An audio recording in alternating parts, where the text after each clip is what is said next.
형법에서 황금의 다리 이론이라는 것이 있습니다. 실제로 황금으로 만든 다리가 있는 것은 아니고 형법 26조에 등장하는 이론입니다. 형법에는 미수에 관한 조항이 있는데요. 어떤 사람이 고의로 범죄를 계획하고 실행에 옮기다가 이것이 잘못되었구나 하고 스스로 뉘우치고 돌아선 경우에 형벌을 감해주거나 면제해주는 제도입니다. 사람들이 죄와 불법의 세계에서 다시 올바른 법의 세계로 돌아오게 만드는 황금의 다리라고 하여서 이를 황금의 다리 이론이라고 부릅니다. 창세기에서부터 요한계시록까지 인류의 역사를 보면 죄와 불법이 없는 시대는 없었습니다.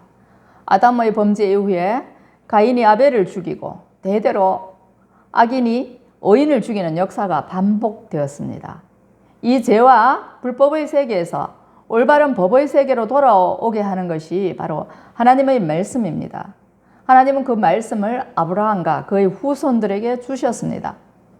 그래서 예수님은 이스라엘 땅, 팔레스틴 땅에서 태어나셨는데 이스라엘 민족은 약속의 메시아를 기다리면서도 이 땅에 오신 예수 그리스도를 보지 못하였습니다.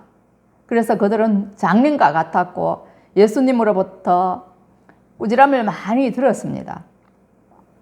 하나님의 말씀을 받았고 메시아의 약속을 받았고 그를 통해서 열방에 복을 전하는 복된 민족으로 부르심을 받았지만 그들이 그 사명을 감당하지 못하고 오히려 하나님의 말씀을 떠나서 살고 하나님을 업신여기며 우상을 숭배하고 선지자들을 죽이고 마침내는 예수님도 죽이게 되었습니다.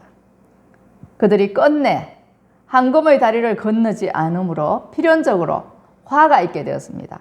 그래서 예수님은 마태복음 23장 13절에서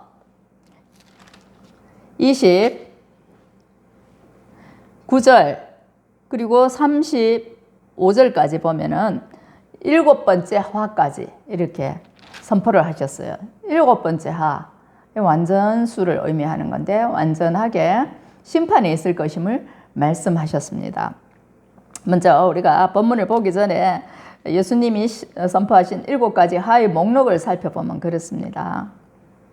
23장 13절이 첫 번째 화인데요. 화 있을진저 외식하는 서기관들과 바리새인들이여 너희는 천국 문을 사람들 앞에서 닫고 너희도 들어가지 않고 들어가려 하는 자도 들어가지 못하게 하는도다. 유대의 종교 지도자들이 사람들 앞에서 천국 문을 닫았습니다. 못 들어가게 했다는 거죠. 그리고 자신들도 들어가지 않고 들어가고 싶어하는 사람들도 못 들어가게 했다는 거예요. 이게 얼마나 큰 죄인지 모릅니다. 사람들은요, 천국을 소유하고 싶어 합니다. 천국에 가고 싶어 합니다. 그런데 잘못된 가르침을 줌으로써 그들이 천국에 들어가는 것을 못하게 막았다는 거예요. 그러면서 하나님께로 돌아오고 싶어하는 사람들에게 더욱 죄를 짓게 했습니다. 이게 잘못된 가르침 때문이라는 거예요. 그래서 첫 번째 화가 선포되었습니다. 두 번째 화는요, 마태복음 23장 15절에 기록되어 있는데 너희는 교인 한 사람을 얻기 위하여 바다와 육지를 두루 다니다가 생기면 너희보다 배나 더 지옥 자식이 되게 하는도다 라고 말씀하셨어요. 전도하는 거 쉽지 않아요. 우리가 선교하기 위해서 배 타고 먼 나라로 가고 비행기 타고도 가고 바다로 가고 육지로 강 건너 산 넘고 물 건너 갑니다.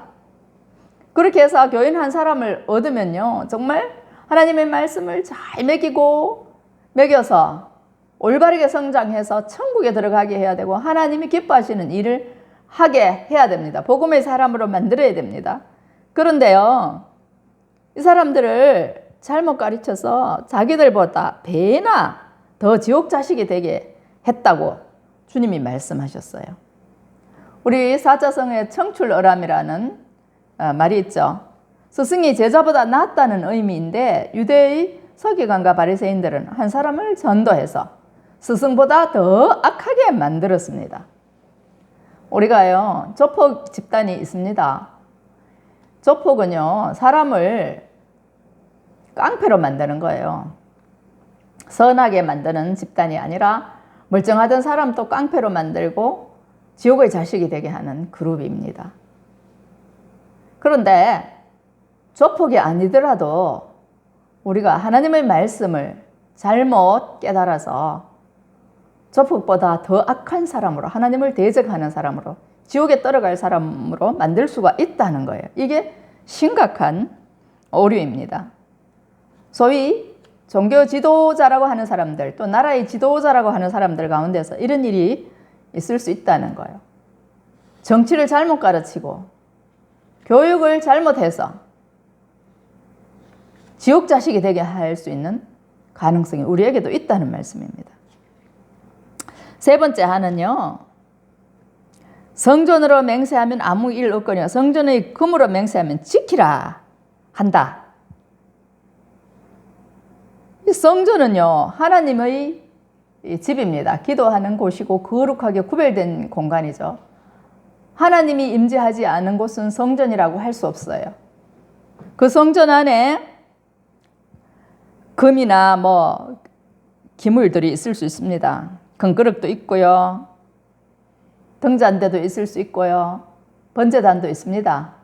그룹들이 자정되어 있는 그런 법궤도 있습니다.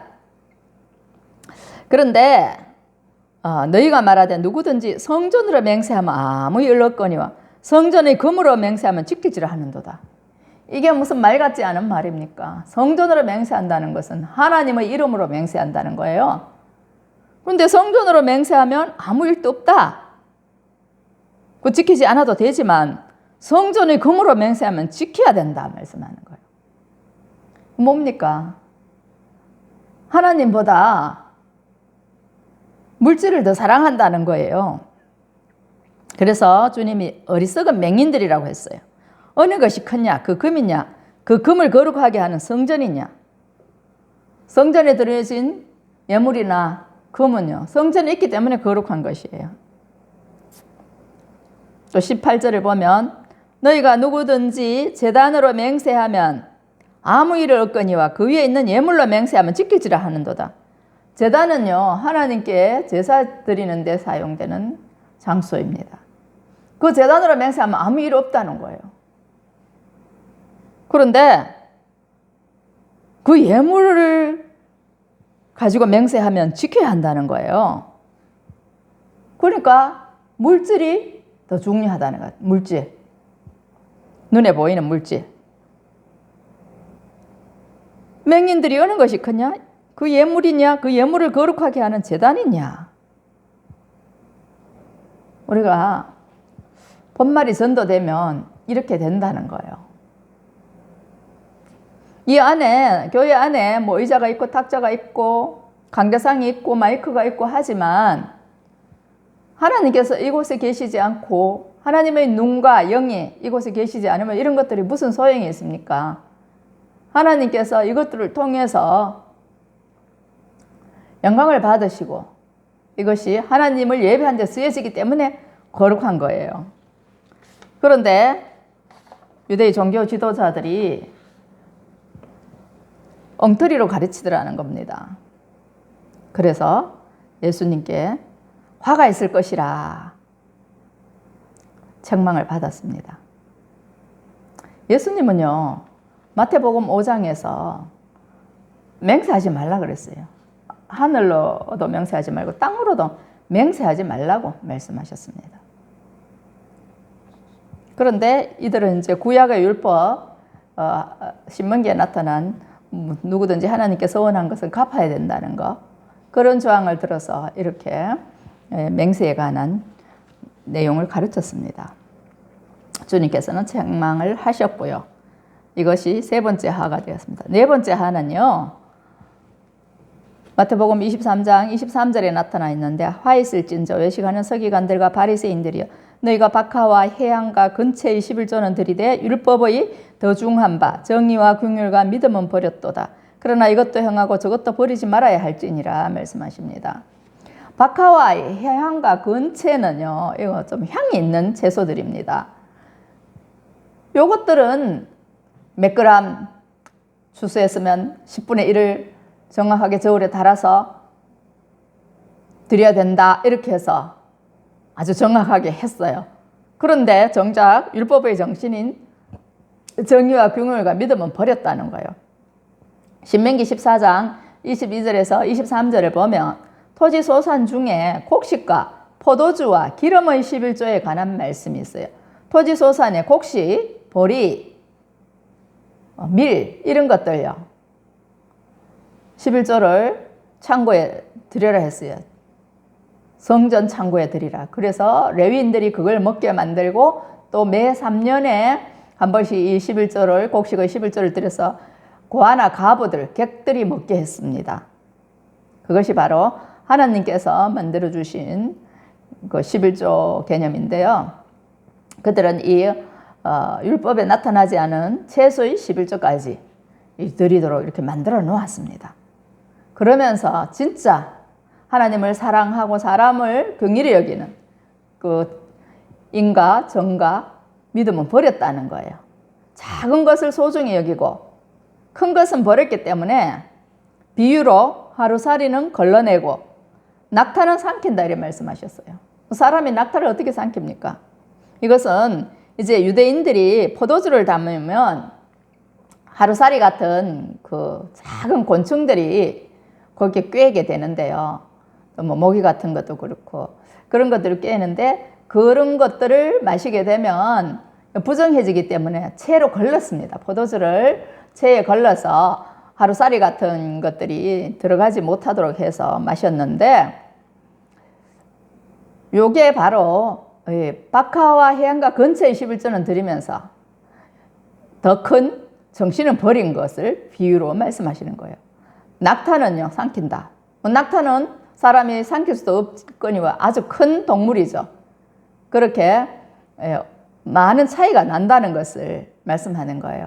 율법의 정신과 그들이 하는 행동이 큰 차이가 있더라는 거예요.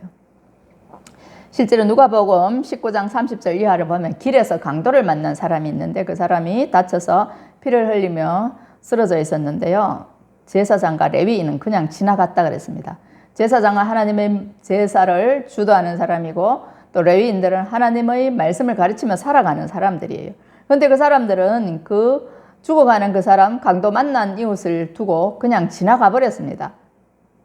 뭐 부정하게 여기서 갔는지는 모르겠습니다. 그런데 어떤 사마리아 사람이 그를 불쌍히 여기서 치료비를 대주고 주막에 가서 살피도록 했습니다. 비용은 내가 다 부담하겠다면서 이 사람 좀 치료해달라고 했습니다. 그 주님이 그 둘 중에 어떤 사람이 선한 이웃이냐 말씀하셨어요. 호세아서 6장 6절을 보면 나는 인애를 원하고 제사를 원하지 아니하며 번제보다 하나님을 아는 것을 원하노라 말씀하셨습니다. 우리가 하나님을 예배한다 하면서도 인애가 없고 또 하나님을 예배한다 하면서 하나님을 알지 못한다면 그렇게 될 가능성이 충분히 있다는 거예요. 그래서 우리가 하나님 말씀을 바로 알고 바른 예배를 드리는 게 중요하다 말씀하는 거죠. 5번째 하와 6번째 하는 같은 맥락인데 5번째는요. 외식하는 서기관들과 바리새인들이여 장과 대접의 겉은 깨끗이 하되 그 안에는 탐욕과 방탕으로 가득하게 하는도다. 바리새인과 서기관들이 겉은요 깨끗하게 한대요. 장과 대접의 겉은 깨끗하게 하는데 그 안에 탐욕과 방탕으로 가득하게 한다. 우리가 매일 밥 먹으면 설거지 하죠. 컵 씻죠. 겉은 깨끗한데 그 안에 부패되는 음식이 있고 벌레가 있고 하다면은 그 안에 있는 그걸 먹을 수 있겠습니까? 이 사람들의 겉과 속이 이렇게 다르다는 거예요. 겉은 반지리하고 윤기가 나고 깨끗한데 속에는 방탕이 가득하고 탐욕이 가득하다. 그래서 하가 있을 것이다 말씀하는 거예요. 먼저 안을 깨끗이 해라. 그리하면 겉도 깨끗하리라 말씀하는 거예요. 6번째도요. 외식하는 서기관들과 바리새인들이 해칠한 무덤 같다 그랬어요. 겉으로는 아름답게 보이나 그 안에는 죽은 사람의 뼈와 모든 더러운 것이 가득하도다 그랬습니다. 유대인들은요. 처음에는 동굴에 사람을 장사하다가 나중에는 이제 토구를 사용했는데 그 토굴이 이제 평평해지면 이제 평토장한 무덤 같은 거예요. 우리나라는 무덤이 봉분이 봉긋하게 올라와 있잖아요. 그런데 일반 땅처럼 평평하면 이게 무덤인지 아닌지 사람들이 구분을 못해가 밟게 됩니다. 그 무덤을 밟으면 뭐 시체 접촉되고 뭐 이런 그런 규정 때문에 불결하다고 생각했기 때문에 무덤이라는 표시를 하기 위해서 아름답게 색칠을 했어요. 1년에 한 번 그 무덤을 색칠을 했는데 예수님이 서기관들과 바리새인들을 이렇게 비유했어요. 해칠한 무덤 같다. 겉은 아름답게 해칠이 되어 있는데 속에는 무덤 속에는 뭐가 있습니까? 죽은 사람의 뼈가 있고 모든 더러운 것이 가득하다. 사람 시체가 썩으면 당연히 바이러스가 드글드글 하겠죠. 그렇다는 거예요.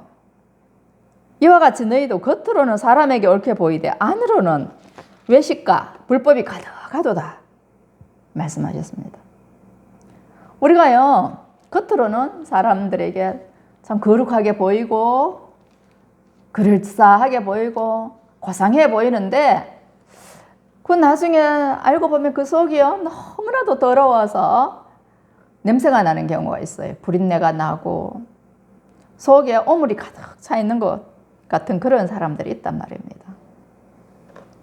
그런 사람들을 예수님이 해칠한 무덤이라고 말씀하는 거예요. 7번째 하는요. 외식하는 서기관들과 바리새인들이 너희는 선지자들의 무덤을 만들고 의인들의 비석을 꾸미며 이르되 만일 우리가 조상 때에 있었더라면 우리는 그들이 선지자의 피를 흘리는데 참여하지 아니하였으리라 하니 그러면 너희가 선지자를 죽인 자의 자손임을 스스로 증명함이로다.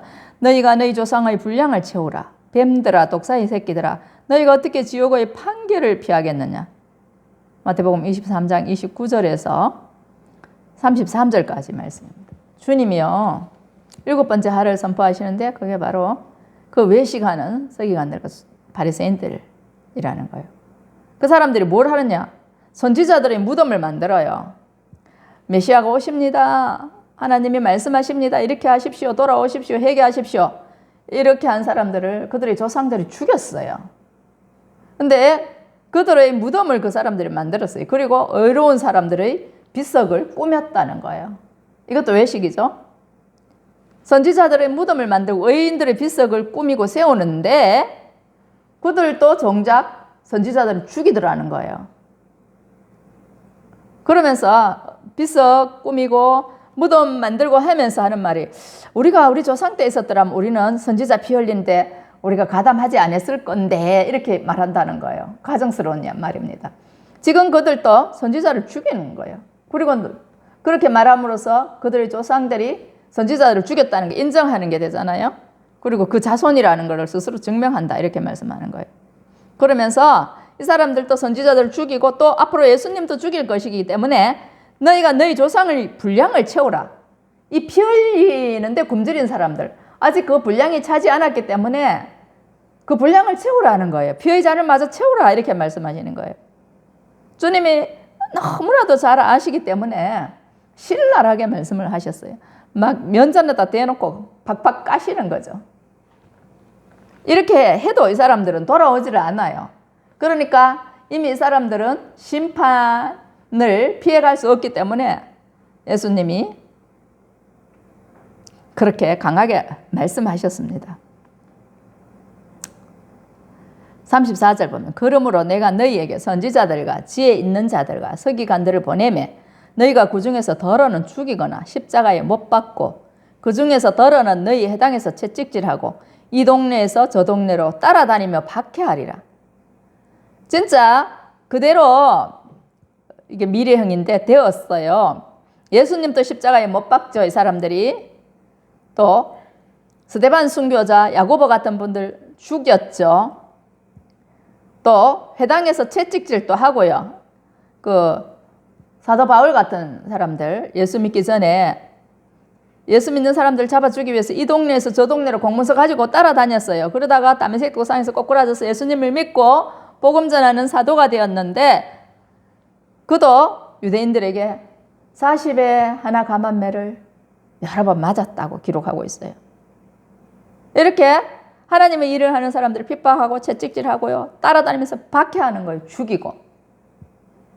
주님이 모든 역사를 알고 계시고 앞으로 될 역사까지 다 보고 계시고 말씀하시는 거예요. 35절 그러므로 의인 아벨의 피로부터 성전과 제단 사이에서 너희가 죽인 바라가의 아들 사가랴의 피까지 땅 위에서 흘린 의로운 피가 다 너희에게 돌아가리라. 저희 값이 너희에게 돌아갈 것이다 말씀하는 거예요. 창세기에 나타난 의인 아벨의 피로부터 믿음으로서 하니까 어렵죠. 그 피로부터 바라가의 아들 사가랴의 피까지 대제사장 여호야다의 아들 사가랴 이 사람이 제사장이었는데 요아스 왕 때에 바른 말씀을 선포하다가 요아스 왕에게 죽임을 당했죠. 요아스 왕은요, 아달랴가 정권을 탈취했을 때 목숨을 부지한 사람입니다. 그 고모에 의해서 목숨을 부지하고 고모부가 제사장 여호야다였습니다. 그래서 성전에서 8년을 숨어 살다가 어린 나이에 왕이 된 사람입니다. 그런데 여호야다가 살아있을 때는 그 충고에 힘입어서 잘 하다가 대제사장 여호야다가 죽고 그 아들 사가랴가 제사장 역할을 할 때 하나님 말씀을 버렸습니다. 그리고 우상을 숭배했죠. 그래서 사가랴가 돌아오라고 하나님의 말씀을 선포할 때에 사가랴를 죽였습니다. 그러니까 불법을 행하는 사람들은요, 뭐 겁이 없어요. 사람 죽이는 걸 눈도 깜짝하지 않고 죽여버리는 거예요. 예레미야 선지자도 구약에서 나라가 멸망할 때 수도 없이 돌아오라고 나라가 바벨론에 멸망할 거라고 했는데 사람들이 듣지 않았죠. 오히려 예레미야를 때리고 구덩이에 가두고 옥에 가두었어요. 그런데 예레미야의 말대로 진짜 이스라엘이 바벨론에게 주전 586년에 망해버렸습니다. 예레미야의 말이 가짜라고 했던 거짓 선지자들도 있어요. 그게 에스겔서 13장에 나타나 있는데요. 남자나 여자나 거짓 예언자들이 있었어요. 진짜 예언하고 하나님 말씀 전하는 사람을 오히려 가짜라고 매도했습니다. 그 고관들은요, 계속해서 매점매석 같은 부정부패를 하면서 우상을 숭배하고 하나님을 떠나 살았습니다. 그때 구약시대 그래서 나라가 망했던 것처럼 예수님이 지금 예수님 당시의 시대를 보면서 필연적으로 심판이 임할 것이라고 말씀하시고 37절에서 39절까지 오늘 본문인데 결론적으로 하시는 말씀이 예루살렘이 무너질 거라고 말씀하시는 거예요. 37절에서 39절입니다. 예루살렘아 예루살렘아 선지자들을 죽이고 내게 파송된 자들을 돌로 치는 자여 암탉이 그 새끼를 날개 아래에 모음같이 내가 내 자녀를 모으려 한 일이 몇 번이더냐. 그러나 너희가 원하지 아니하였도다. 보라 너희 집이 황폐하여 버려진 바 되리라. 내가 너희에게 이르노니 이제부터 너희는 찬송하리로다. 주의 이름으로 오시는 이여 할 때까지 나를 보지 못하리라 하시니 24장 2절에 보면요. 내가 진실로 너희에게 이르노니 돌 하나도 돌 위에 남지 않고 다 무너뜨리시리라. 그들이 사랑하는 예루살렘과 예루살렘 성전이요. 무너뜨려진다고 말씀하는 거예요. 실제로 예수님 부활 승천하신 후에 한 40년이 지나서 주후 70년 디도 장군이 노마의 장군입니다. 예루살렘을 침략해서 돌 하나도 남지 않고 다 무너져 버렸습니다. 하나님이 배 아파서 난 이스라엘 민족, 하나님의 말씀으로 양육하시고 독수리 날개를 업어 키운 이 민족이요. 하나님을 버려서 그렇게 망하더라는 거예요. 만약 우리가 배 아파서 낳은 자녀가 사랑으로 키운 자녀가 이렇게 악을 행하고 불법을 행하고 뱀처럼 독사처럼 악하게 된다면 어떻게 되겠습니까? 우리 마음이 창자가 끊어지지 않겠습니까? 그래서 주님이 예루살렘아 예루살렘아 하면서 통곡을 하시는 거예요. 선지자들을 죽이고 내게 파송된 자들을 돌로 치는 자여 그랬습니다. 내가 너희를 구원하려고 암탉이 그 새끼를 날개 아래 모은 같이 내가 내 자녀를 모으려 한 일이 몇 번이더냐 그랬습니다. 선지자를 보내고 보내도 안 되니까 독생자 예수님이 메시아가 직접 이 땅에 오셨는데 메시아가 오셔서 수많은 이적과 기적을 보이시고 천국에 대해서 말씀하시고 가르쳐도 안 되는 거예요. 3년이 넘도록 가르쳐도 안 되는 거예요. 내가 몇 번이나 너희를 모으고자 했지만 너희가 원하지 않았도다. 이렇게 말씀하시는 거예요. 그래서 보라 너희 집이 황폐하여 버려진 바 되리라. 민족이 버림을 받고 예루살렘 성이 무너지고 성전이 다 무너져 버리는 거예요. 이게 바로 이스라엘 민족이 당한 비극이었습니다. 메시아를 낳은 민족이고 복음을 받은 민족인데 오히려 그들이 복음을 거부하고 하나님을 거부함으로써 망하게 되었더라는 거예요.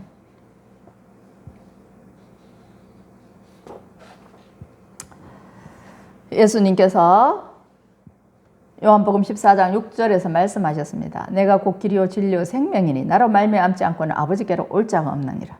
예수님이 죄와 불법의 세계에서 우리를 올바른 법의 세계로 돌아오게 하시려고 황금 다리가 되어 주셨는데 그 다리를 건너지 않겠다고 사람들이 버팅기는 거죠. 그러면 화가 임하는 겁니다. 구원이 있으면 반드시 심판이 있어요. 순종하고 믿고 따르는 이들에게는 구원이요, 따르지 않고 불순종하는 이들에게는 화가 있는데 그게 바로 심판입니다. 그러나 그것으로 끝나지 않고 그 화가 그들에게 징계가 된다는 것을 깨닫고 다시 하나님께로 돌아온다면 전화위복의 기회가 되는 거예요. 끝끝내 깨닫지 못하는 사람들에게는 영원한 형벌이 있을 뿐입니다. 에스겔서 14장 7절에서 11절 말씀입니다. 이스라엘 족속과 이스라엘 가운데 거류하는 외국인 중에 누구든지 나를 떠나고 자기 우상을 마음에 들이며 죄악의 걸림돌을 자기 앞에 두고 자기를 위하여 내게 묻고자 하여 선지자에게 가는 모든 자에게는 나 여호와가 친히 응답하여 그 사람을 대적하여 그들을 놀라움과 표징과 속담거리가 되게 하여 내 백성 가운데서 끊으리니 내가 여호와인 줄을 너희가 알리라. 만일 선지자가 유혹을 받고 말을 하면 나 여호와가 그 선지자를 유혹을 받게 하였음이거니와 내가 손을 펴서 내 백성 이스라엘 가운데서 그를 멸할 것이라. 선지자의 죄악과 그에게 묻는 자의 죄악이 같은즉 각각 자기의 죄악을 담당하리니 이는 이스라엘 족속이 다시는 미혹되어 나를 떠나지 아니하게 하며 다시는 모든 죄로 스스로 더럽히지 아니하게 하여 그들을 내 백성으로 삼고 나는 그들의 하나님이 되려 함이라. 주 여호와의 말씀이니라. 주님은 사랑의 주님이시고 오래 참으시는 주님이신데 이스라엘 족속과 이스라엘 가운데 거류하는 외국인 중에 누구든지 나를 떠나고 자기 우상을 마음에 들이며 죄악의 걸림돌을 자기 앞에 두고 이거 회개하지 않고 자기를 위해서 내게 묻고자 하여 선지자에게 가는 자, 회개도 하지 않고 잘되기 위해서 선지자에게 물으러 가는 자는요, 하나님이 아시고 그 사람을 대적하여서 놀라움과 표징과 속담거리가 되게 하여서 백성 가운데 끊으리니 말씀하시는 거예요. 선지자를 찾아가면 그 선지자까지도 유혹을 받게 해서 제대로 된 말씀을 주시지 않는다는 거예요. 왜냐하면 여호와가 그 선지자를 유혹을 받게 하였다는 거예요. 내가 손을 펴서 내 백성 이스라엘 가운데서 그를 멸할 것이라. 선지자의 죄악과 그에게 묻는 자의 죄악이 같은즉 각각 자기의 죄악을 담당하리니 그랬어요. 그래서 우리가 선지자를 찾아가고 누구를 찾아가고 해서 잘 돼 보려고 하는데 그보다 먼저 해야 될 거 우상을 제거해라. 죄악을 치워라. 그 걸림돌을 가만히 놔두고 잘 되고자 하고 복 받으려고 하지 마라 말씀하는 거예요. 이는 이스라엘 족속이 다시는 미혹되어 나를 떠나지 아니하게 하며 다시는 모든 죄로 스스로 더럽히지 아니하게 하여 그들을 내 백성으로 삼고 나는 그들의 하나님이 되려 함이라. 주 여호와의 말씀이니라 그랬어요. 하나님께서 우리에게 화를 주셔도 그것이 정말 우리를 미워해서가 아니라 다시 올바른 법의 세계로 돌아오게 하려고 벌을 주셨다는 것 깨닫고 돌아오는 게 중요합니다. 오늘 마태복음 23장의 말씀이 정말 우리에게 팍팍 꽂혀야 됩니다. 예루살렘아 예루살렘아 통곡하시는 주님. 그 옛날 예레미야가 나라가 멸망하는 것을 보면서 눈물을 흘리면서 탄식하였던 것. 얼마나 절절했는지 모릅니다. 예레미야 8장 5절 보면 이 예루살렘 백성이 항상 나를 떠나 물러가면 어찌함이냐. 그들이 거짓을 고집하고 돌아오기를 거절하도다 그랬어요. 예레미야 9장 1절에서는 어찌하면 내 머리는 물이 되고 내 눈은 눈물 근원이 됐고 죽임을 당한 딸 내 백성을 위하여 주야로 울리로다. 예레미야 선지자가 하나님 말씀 너무 잘 알고 나라가 곧 멸망할 것을 너무나도 잘 알기 때문에 눈물을 흘리면서 그 조국과 민족을 위해서 기도했습니다. 예레미야 애가에 보면 나라가 망한 후에 예레미야가 얼마나 애통해하는지 잘 나타나 있어요. 예레미야에게는 다 보이는데 하나님이 다 말씀해 주셨는데 다른 사람들에게는 안 보이는 거예요. 안 보여. 그러니까 예레미야를 오히려 가짜라 하고 미워하고 구덩이에 가지고 옥에 가두는 거죠. 오늘 우리 시대에도 이런 일이 있습니다. 우리가 잘 되기 위해서 선지자를 찾아가지만 하나님이 그 선지자를 통해서 논란과 배만거리를 말씀하신다는 거예요. 죄악을 그대로 두고 우상을 마음에 품고 선지자를 찾아가지 말라는 겁니다. 예배 드리기 전에 우리가 회개해야 됩니다. 죄악을 품고 예배 자리에 나와서 복 받으려고 하고 하나님의 은혜를 사모하면 안 된다는 거예요. 이 말씀이